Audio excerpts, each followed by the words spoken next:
बिस्मिल्लाहिर्रहमानिर्रहीम। अस्सलाम वालेकुम बहनों, भाइयों और दोस्तों और बुजुर्गों, आज हम इस्लामी वीडियो में हम मारूफ सीरतुल जन्नान से माखूज तफसीर सूरह अन्नाम की आयत नंबर 26 की तफसीर बयान कर रहे हैं। बराए करम इस वीडियो के आखिर तक हमारे साथ रहें, क्योंकि हम इस्लामी तालीमात के तनाज़ुर में इसकी अहमियत को बयान करते हुए इस आयत के पीछे गहरे मायनी और तशरीयात को भी बयान कर रहे हैं। इस आयत के अंदर मौजूद हिकमत और रहनुमाई के बारे में गहराई से समझ हासिल करने के लिए हमारे साथ रहें। इस आयत की तिलावत हम उर्दू और अंग्रेजी तर्जुमे के साथ आज सुबह पाकिस्तान वक्त के मुताबिक कर चुके हैं। इसलिए बराए करम इस वीडियो को अपने रिश्तेदारों और जानने वालों तक पहुंचाएं ताकि वो भी इससे मुस्तफीद हो सके। कुरान पाक इस रब्बुल आलमीन का बेमिसाल कलाम है, जो वाहिद महमूद, वाहिद खालिक और पूरी कायनात का हकीकी रब है। अल्लाह ताला ने यह कलाम हुजूर पाक सल्लल्लाहु अलैहि वसल्लम पर नाज़िल फरमाया। बाबरकत वही का आगाज रमजान के मुकद्दस महीने में हुआ। सैयदना जिब्राइल अलैहिस्सलाम को हुजूर पाक सल्लल्लाहु अलैहि वसल्लम पर वही लाने की सआदत हासिल हुई।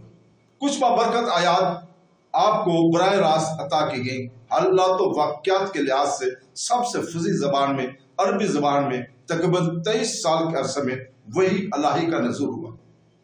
एक रिवायत है कि सूरह अनम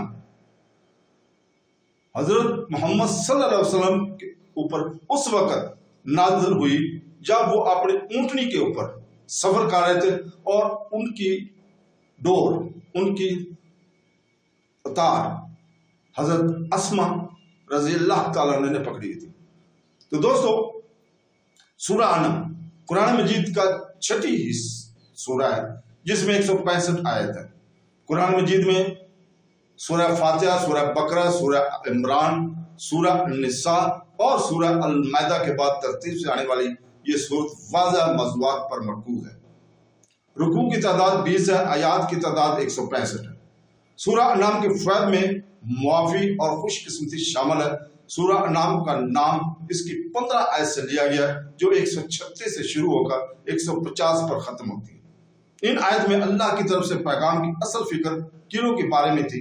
अनम के लफ्ज़ी मैंने अरबी ज़बान में जंग के नज़ूल के वक़्त 70,000 के करीब फरिश्ते इस सूरत के साथ अल्लाह की तस्बीह करते हुए आए थे। ये सूरह नाम के फ़वाइद का सिर्फ आगाज़ है। जो कोई भी इस सूरत को पढ़ता है वो 70,000 फरिश्ते इसके लिए दुआ करना शुरू कर देते हैं ताकि इसकी तमाम परेशानियां दूर हो जाए।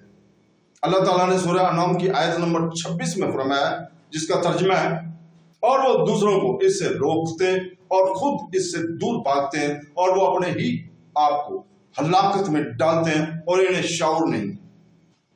तो दोस्तों, यानी मुशरिकीन लोगों को कुरान शरीफ से या रसूल पाक सल्लल्लाहु अलैहि वसल्लम और आप पर ईमान लाने और आप सल्लल्लाहु अलैहि वसल्लम की तबाह करने से दूसरों को रोकते थे और खुद भी दूर रहते थे। ये आयत कफार मक्का के बारे में नाज़िल हुई, जो लोगों को सरकार दो आलम सल्लल्लाहु अलैहि वसल्लम पर ईमान लाने और आप की मजलिस में हाजिर होने और कुरान करीम सुनने से रोकते थे और खुद भी दूर रहते थे कि कहीं कलाम मुबारक इनके दिल में असर न कर जाए।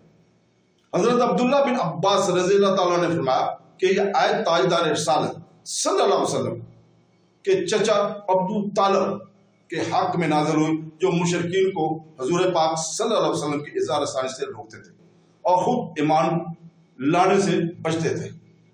लेकिन बशर्ते ये कौल ये सही है, क्योंकि यहाँ जमा का सीगा बयान हुआ है। तो दोस्तों, अल्लाह ताला से दुआ है कि वो हमें कुरान पढ़ने और उसको समझने और उसका तर्जुमा और तफसीर को पढ़ने और उसको समझने की तौफीक अता फरमाए। आमीन सुम आमीन। अल्लाह हाफ़िज़।